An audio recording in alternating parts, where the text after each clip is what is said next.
বিভিন্ন কম্পিটিটিভ পরীক্ষায় আসা ইংরেজি অংশের গুরুত্বপূর্ণ প্রশ্নগুলো নিয়ে আমাদের দৈনন্দিন আয়োজন চলছে কোয়েশ্চেন অ্যানালাইসিস। আজকের প্রশ্নে আমরা যে প্রশ্নটা লক্ষ্য করতেছি, choose the correct sentence. Dhaka বিশ্ববিদ্যালয়ে আসা একটা প্রশ্ন। তোমরা যারা আগামীতে ঢাকা বিশ্ববিদ্যালয় ভর্তি পরীক্ষা সহ যে কোনো পাবলিক বিশ্ববিদ্যালয়ের স্বপ্ন দেখছো, তাদের জন্য এতটুকু কথা বলবো ভাইয়া, এই ক্লাসগুলো একটু শর্টকাট গুলো দেখে নাও, কারণ বিশ্ববিদ্যালয় ভর্তি পরীক্ষায় ঘুরাই ফিরাই কিন্তু এই জাতীয় প্রশ্নগুলো থেকেই চলে আসবে। দেখি কি অবস্থায় আছে। We take decisions based on some informations, অর্থাৎ এই সেন্টেন্সের চারটা যে বাক্য আছে আমাদের চারটা অপশনে, এই চারটা অপশনের মধ্যে কোনটা অপশন রাইট আমাদের একটু সেটা দেখতে হবে। এই সেন্টেন্সের সাবজেক্ট হচ্ছে উই, এখানকার সাবজেক্ট কি? উই। টেক হচ্ছে এখানকার ফাইনাইট ভার্ব, টেক হচ্ছে এখানকার finite verb, subject finite verb পেয়ে গেছি। এরপরে আছে ডিসিশনস না ইনফরমেশন। একটা জিনিস মাথায় রাখতে হবে, এই ইনফরমেশন যে শব্দটা, এটা হচ্ছে আনকাউন্টেবল নাউন, আনকাউন্টেবল নাউন, এবং এই আনকাউন্টেবল নাউন কখনোই প্লুরাল হতে পারে না, অর্থাৎ আনকাউন্টেবল নাউন সবসময়ই সিঙ্গুলার, আনকাউন্টেবল নাউন সবসময়ই সিঙ্গুলার। তাহলে দেখি কোন কোন জায়গায় প্লুরাল অবস্থায় আছে। এ নাম্বারে আছে প্লুরাল, ডি নাম্বারে আছে প্লুরাল, অর্থাৎ আমরা এ এবং ডি এই দুইটা অপশন আগেই বাদ দিতে পারতেছি। আমাদের অপশন থাকতেছে কোনটা? বি এবং সি।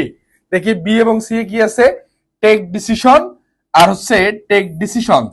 একটা জিনিস মাথায় রাখতে হবে আমাদের, একটু শর্টকাট ওয়েতে একটু নোট ডাউন করে নাও।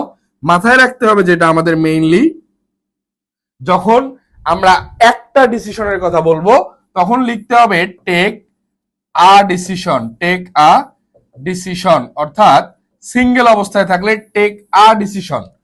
বাট যখন আমি প্লুরাল অবস্থায় নিব তখন আমাদেরকে নিতে হবে টেক ডিসিশনস, টেক ডিসিশনস। সেক্ষেত্রে অবশ্যই একটা এস যুক্ত করে দিতে হবে, টেক ডিসিশনস। এখন বিষয়টা হচ্ছে আমাদেরকে যে জিনিসটা লক্ষ্য করি, দেখি এখানে অপশনে বি নাম্বারেও ইনফরমেশন আছে এবং অপশন সিতেও আছে ইনফরমেশন, কিন্তু আমি যখন একটা সিঙ্গেল ডিসিশনের কথা বলবো, single decision option B A দেখো কি অবস্থায় আছে, উই টেক ডিসিশন, যেটা সিঙ্গুলার অবস্থায়। আর এই সেন্টেন্সের যে মেইন যে ডিফারেন্সটা, ডিসিশন শব্দটা সিঙ্গুলারও হতে পারে প্লুরালও হতে পারে।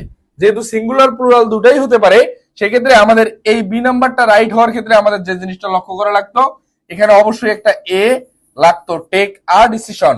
এক্ষেত্রে বি নাম্বার অপশনটিও আমার হচ্ছে না। আমাদের এই প্রশ্নের কাঙ্ক্ষিত অ্যান্সার হচ্ছে C number, we take decisions, we take decisions, as আছে বেসড অন সাম ইনফরমেশন। সুতরাং কাঙ্ক্ষিত অ্যান্সার পেয়ে গেলাম সি নাম্বার। ঢাকা বিশ্ববিদ্যালয়ে এই জাতীয় প্রশ্নগুলো প্রতি বছরই আসতে দেখা যায় এবং আনকাউন্টেবল নাউন ঢাকা বিশ্ববিদ্যালয় ভর্তি পরীক্ষা সহ যে কোনো পাবলিক বিশ্ববিদ্যালয় ভর্তি পরীক্ষায় আসার মতো খুবই গুরুত্বপূর্ণ একটা টপিক। পরবর্তী স্লাইডটা আমরা লক্ষ্য করি, সেকেন্ড টাইম ইংলিশ সেভিয়র ব্যাচের আমাদের অলরেডি কোর্স এখানে ভর্তি চলমান এবং এই কোর্সের ক্লাস খুব দ্রুতই শুরু হতে যাচ্ছে।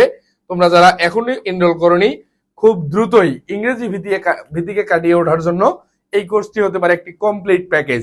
মাত্র 550 টাকা এনরোল করতে পারবে এবং কন্ট্যাক্ট নাম্বার হচ্ছে 019340793635। এই নাম্বারে হোয়াটসঅ্যাপে যোগাযোগ করতে পারো অথবা আমার পেজে যোগাযোগ করতে পারো। এবং টার্গেট ডিউ ইংলিশ কোর্স, যেখানে গ্রামার, ভোকাবুলারি, টেক্সট বুক এবং রিটেনের একটি কমপ্লিট প্যাকেজ, সকলের আর্থিক অবস্থা বিবেচনা করে মাত্র 490 টাকায় আমি এই কোর্সটি লঞ্চ করেছি, যাতে গ্রামের প্রত্যন্ত শিক্ষার্থীরাও আমাদের এই কোর্সে এনরোল করতে পারে। সো এখনই ইংরেজি ভীতি দূর করতে অথবা বিভিন্ন শর্টকাট টেকনিক এবং ট্রিক শিখতে এই কোর্সগুলো খুবই কার্যকরী হবে ইনশাল্লাহ। দেখা হবে পরবর্তী কোনো আলোচনায়।